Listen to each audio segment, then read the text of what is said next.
I have watched My Hero Academia far too many times, and it takes up a non-insignificant amount of my brain space daily. Some would call me obsessed, and to that I say being called an obsessed My Hero Academia fan is a bad look.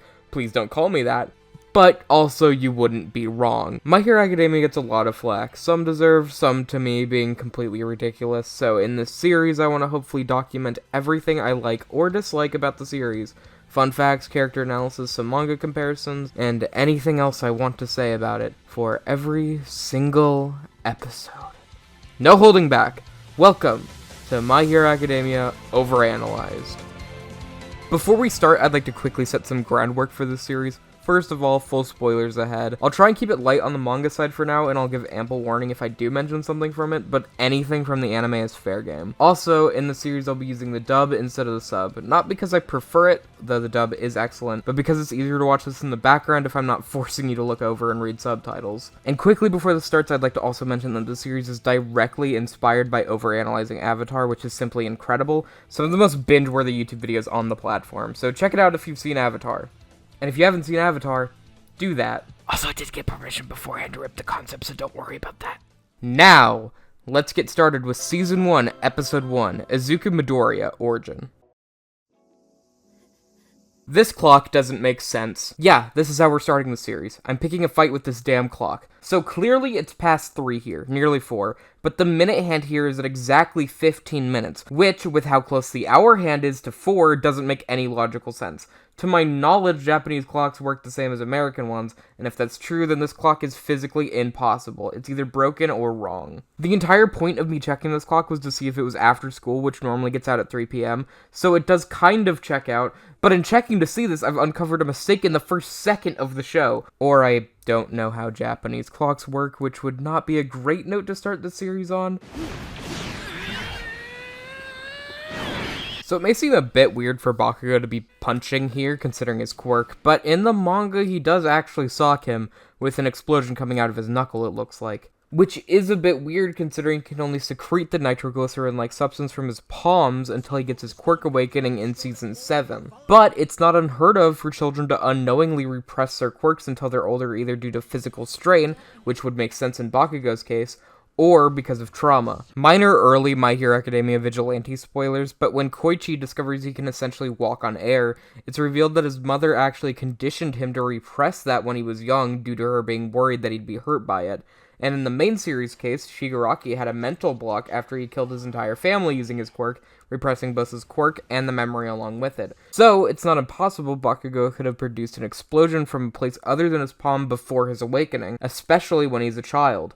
However, a few more likely explanations is that Horikoshi hadn't gotten Bakugo's quirk specifics down yet, Bakugo discovered that it's more effective with an open palm later, or that this panel is him heating up his palm and this isn't actually an explosion, but rather the leftover smoke from the heat, though it's not visible in this panel. But who even cares? This punch was entirely cut from the anime itself anyways. Here's the sad truth. All men are not created equal. The all men are not created equal line is a great hook, but when it's said, it also focuses on Izuku's foot, which is where the extra toe joint is, the reason why he doesn't have a quirk. Pretty cool framing and anime original. These lines and next couple of scenes outside of that foreshadowing also just do a great job at establishing Izuku as a character. From the first shot of him, we know he's willing to stand up for others, even against someone who's clearly physically stronger. Even when he's visibly scared, he's still standing his ground against Bakugo just to protect this kid. This is reinforced by his current self, now over a decade later, saying that him being weaker wouldn't hold him back, establishing both his drive and his resilience. This is great to set up now, considering how hard he later works to train his body, and One For All itself, into a workable state. All of this is established in under a minute, and somehow the manga achieves this in even less time. I do like the anime in this case, I think it flows nicer for the medium, but the simplicity of the one-page opening, with the same quote about not being born equal, to the incredibly captivating, but that was my first and last setback, is so simple and effective. I think it may even be a better hook than the anime, even if the anime does a tad more legwork to establish Izuku himself. Alright, let's go over the intro. May as well get it out of the way, right? So, very obviously, the first scene of the intro is symbolizing Izuku's admiration for All Might, his idol. All Might's back is turned to him here, but he slowly turns back as Izuku reaches out towards him. This is a simple but effective way of showing how All Might recognizes Izuku, while Izuku is still far away from him and still very much holding All Might in a high regard, the light literally coming from him. The next is a bunch of flashcards of the students, all showing off their personality pretty well with their names. Nothing too noteworthy here, but it's cool. One thing though is that the Plus Ultra, My Hero, and Academia title cards flash red, yellow, and blue, which is All Might's color scheme. The next scene is Izuku looking up at, then walking away dejectedly from a billboard. This says in Japanese, 君もヒーローになろうサイドキツク募集 which literally translates to "You too can be a hero, sidekick wanted," at least according to D-Bell and Google Translate. Thank you, Google, by the way, for this feature where you can write out the letters to get them. But what's fascinating here is that these are the exact same words that All Might uses when telling Izuku that he can be a hero at the end of episode 2 in Japanese. So cool foreshadowing / reference. Then it's Izuku walking in front of his notebooks. Not much to add here other than it's pretty neat for his handwriting in the Japanese alphabet to change as he gets older to reflect him growing up.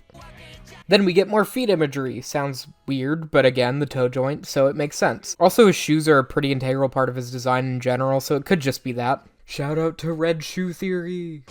After that, we get his books tumbling down, either being a direct reference to Bakugo burning one and throwing it out later in this episode, or it being symbolic for his dreams falling apart, or being seemingly unobtainable. Next shot is easy peasy, the line in the middle softly radiating as they were kids, where Bakugo's distaste for Izuku began. Then, as they transition to middle school, then high school, the line grows more sporadic and violent before they both clash, just showcasing how the two's tensions have risen over the years. Also serves as a direct reference to the Volume 2 cover of the manga. After some cool shots, we get this one with two enemies. I was skeptical if they actually appear in the USJ, but they do, here and here. Cool animation of All Might punching the Nomu, obviously teasing their fight at the end of the season, but this entire shot has a background that's weirdly reminiscent of the Vestige world in One For All. Likely not intentionally, but I thought I would point it out. Equally not intentionally, probably, is the shot of Kurogiri transitioning into Aizawa. They are connected way later in the series, with Kurogiri being Aizawa's classmate Shirakumo. Though again, likely not intentional this far back. Okay, more pinpointing if these guys actually appear. This one appears here, but I don't think any of the others actually exist in the show. Correct me if I'm wrong.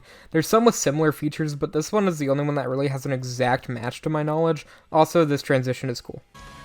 To finally finish this intro off, another pretty obvious one. One For All is coursing in the back as the arms switch between Izuku's and All Might's, signifying that One For All is within both of them and that they're connected. If you didn't catch that, I'd be surprised, but I can't not mention it. Obviously kind of weird for this baby to be born with a quirk when quirks are known to develop by the age of 4, and you'd be correct if this wasn't probably a mutation.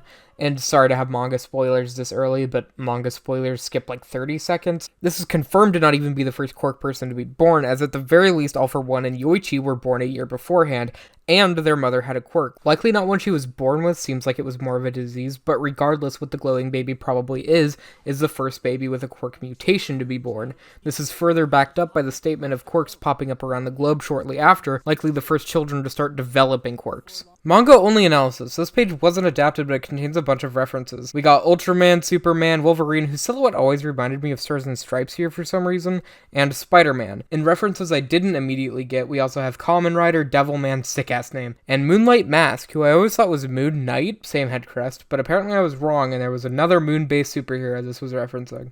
My bad. The footstep sounds here aren't actually lined up with this animation at all. Ah, no, stop! I always kind of assumed his power was just a base strength increase, but you can actually hear a charge-up sound as well as see some sparks fly here. Maybe he has an electricity-based quirk as well? Seems like his hero persona is more around his strength though, considering his full hero name is Punching Hero Death Arms. Also, this is an anime original scene to transition back from the monologue, and it does a pretty good job at that. Assault, robbery, and the illegal use of powers during rush hour traffic. This entire scene is really good at beginning to set up this world organically. Through Death Arms and Backdraft, it gets established that people know of certain heroes. Then with Kamui Woods, we can see that being further exemplified into seemingly a full fan base. It's also shown that villain attacks like this are so normalized that people not only gather to watch, but are also just used to being interrupted on their commute. More of a minor inconvenience or even a novelty to them. We also see the competition for attention that heroes have to face right away, with Mount Lady interrupting and getting all the credit for the defeat of the villain, planting that seed of heroes doing their job only for fame and money rather than being a true hero, which is a theme that gets explored much more with Stain in Season 2 and is one that continues throughout the series, being further corroborated by the fact that it's said that the more famous of a hero you are, the more you're paid by the government, already showing that the system is flawed. All of this is conveyed in a very short amount of time, and you don't even really notice how much is being set up here. It's pretty great world building right away, and the anime's expansion on it was really well done. Gigantification, huh? Some more good characterization for Izuku, showing him studying heroes and their abilities. This establishes his general analytical side, which he uses a lot early on while still getting One for All under control, and even before that next episode. I think it was a really good idea to make him a strategist. It allows him to still nearly be on the same level as his peers while he's still getting his quirk itself up to par with his classmates, and establishing that now with his notebooks is a great way to do it. Also, shout out to Starhead Guy. It's time to start thinking seriously. Okay, quirk analysis time. From left to right, starting in the front, it looks like this guy can turn parts of himself into gas. Could be useful in fights, but probably wouldn't be great for takedowns themselves. Good for utility. Rockman here has a pretty good quirk for a hero, I think, assuming he can't just be punched apart while in that form. This guy just has hair that grows, I think, not particularly good. This girl over here has horns, but they seem to be retractable since she didn't have them in the previous scene at all. Second row, spiky hand guy. Could be good for villain takedowns if it's durable, though it seems rather dangerous. This girl isn't showing off a quirk, seemingly. This guy is wild. I don't think Evil Mouth would be great for hero work. This girl has telepathy of some kind. Back another row. I think this is just hair levitation or hair growth of some kind again. This guy is just pulling out his eyes. Maybe a quirk that allows him to stretch himself. Otherwise, not too useful. This guy's quirk would be an active detriment. One good slice and your head's gone, bud. Unless you could do that with other parts of your body. Wood head guy?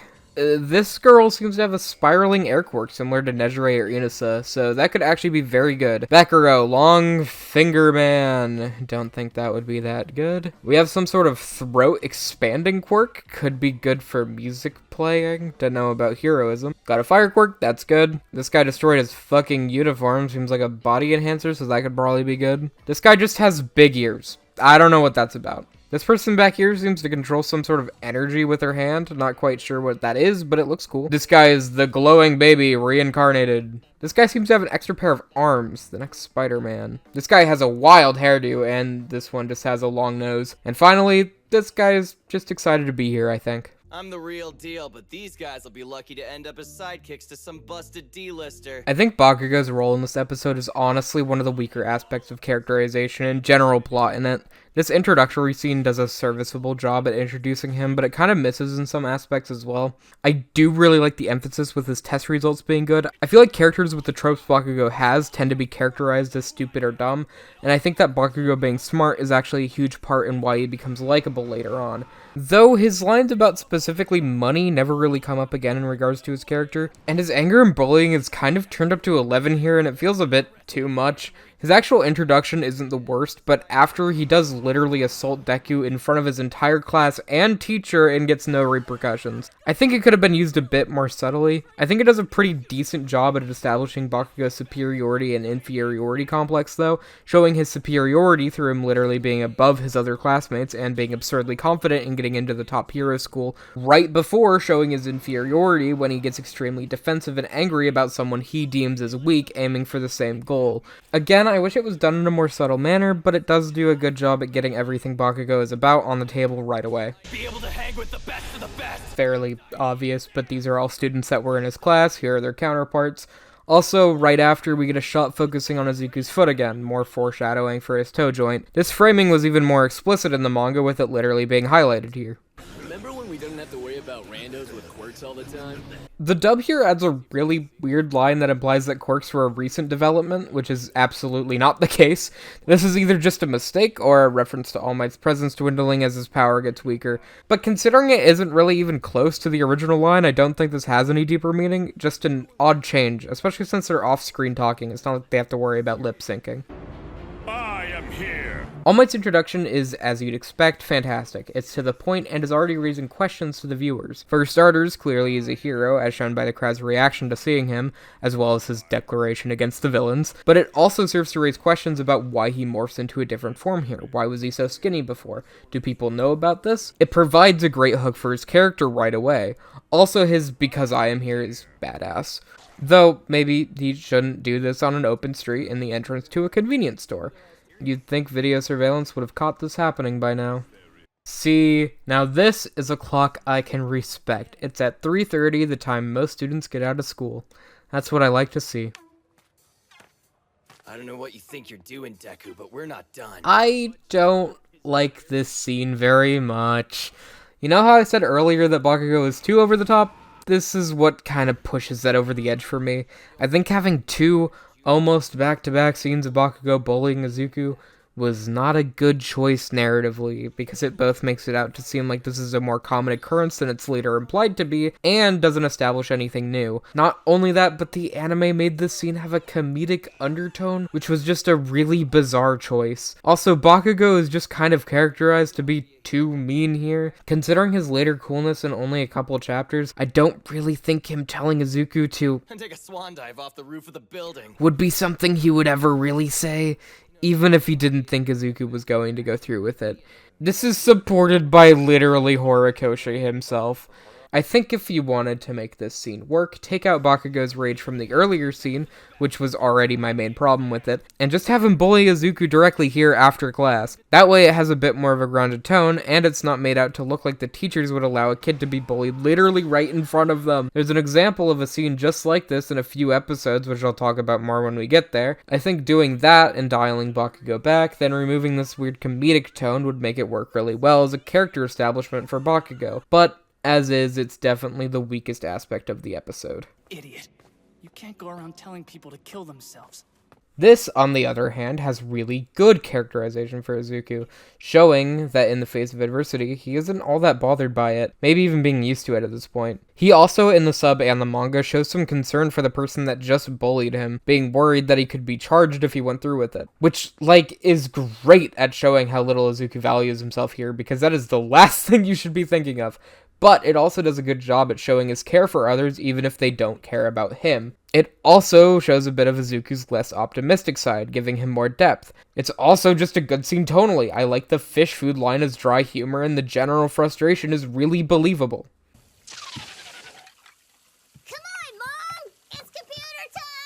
I don't have too much to add to this flashback other than it's just more good setup, giving his admiration for All Might context as well as the foot imagery being explained here. It's also interesting that this is the debut of All Might, likely just in Japan considering he had done this before. Also, his costume is probably not correct here considering this is his Golden Age suit, the modern one, whereas he debuted in Japan with probably either the Young Age or the Bronze Age suit. But what's weird is that the figure Izuku has in the poster on his wall is the Silver Age costume, which is at least closer, so I'm kind of confused on why that costume at least wasn't used if it had been designed. But hey, small issue. Just to address this as well, this is Dr. Garaki, the League's doctor, and All for One's right hand. The fact that this is the same person never really comes up in the story, so it was either an Easter egg, a reused design, or a plot seed that was never capitalized on. Cool, but kind of meaningless detail. I don't think All for One stole Izuku's quirk or anything. Also, the anime loses this joke of Izuku's face being the exact same from this panel to this panel, which is pretty funny. My world was crumbling. More feet imagery! I never noticed how many there were. This has to be intentional, right? Very small change here from the manga to the anime. Izuku's walking out of the tunnel in the manga, but in the anime he's walking into it. They also added his laugh imitating All Might here. All Might's entrance is also slightly different, seemingly more quicker in the manga and more grandiose in the anime. Another change I like is the one they made to Izuku here where he's falling out of the slime, because in the manga it kind of seems like he just blacks out for no reason. All Might's punch here is also interesting because in the manga he directly punched the villain, and in the anime he uses wind pressure, which is actually kind of cool setup for using straight up air force in combat, which All Might uses a decent amount, and obviously Izuku uses both with his finger flicks and also with his air force gloves. Thought we lost you there! Once again, really strong characterization here. This introduction to the more real version of All Might as more of a person who can joke and have actual feelings rather than this godly figure we've seen from Izuku's perspective. It makes him really likable immediately. This scene also establishes even more intrigue into All Might when he starts bleeding from the mouth. And kind of unrelated, but this scene's manga panel is used at the back of every volume, at least in English, to tell you to read the other way around, so it's really ingrained in my brain. Bang on the door for a while. Someone will let you in. It's odd that he says to bang on the door, but in the next episode he opens it just fine. I guess he just assumed it was locked, but then it wasn't, and damn, that's lucky, because it would have been quite awkward if they were both stuck on the roof after All Might crushed his dreams. Really love the framing of this and some other shots coming up. Him pulling his hand back is sort of a parallel to the opening where he was reaching out to All Might. The intro even has a moment of hesitation at the very end as well. I love his initial dejection and then his resolve coming back just through his desire to be a hero and his admiration for All Might. I'm a normal kid without any powers. Again, the feet being shown when he says he doesn't have any powers. I never noticed they did this so much. This has to be intentional, right? Okay, quick outro analysis. First shot is Izuku's future hero costume, obviously. Then we get a bunch of shots of All Might, which the costume was inspired by, and obviously just general inspiration for Izuku. Then the shine of him becomes a star that Izuku chases after throughout most of the rest of this intro. This is pretty direct symbolism of Izuku running towards his distant goal of being a hero like All Might, or more directly being his successor. In this little break, we can see a tiny Izuku imitating All Might, which has the insane payoff of both this scene and this scene later on in the series. These two shots are interesting. It's Izuku as a child, crying, likely due to him not having a quirk or not being able to be a hero. Then we get that contrasted by when Izuku's crying on the beach. It took me a bit to really place this, but I think this is after he gets accepted into UA.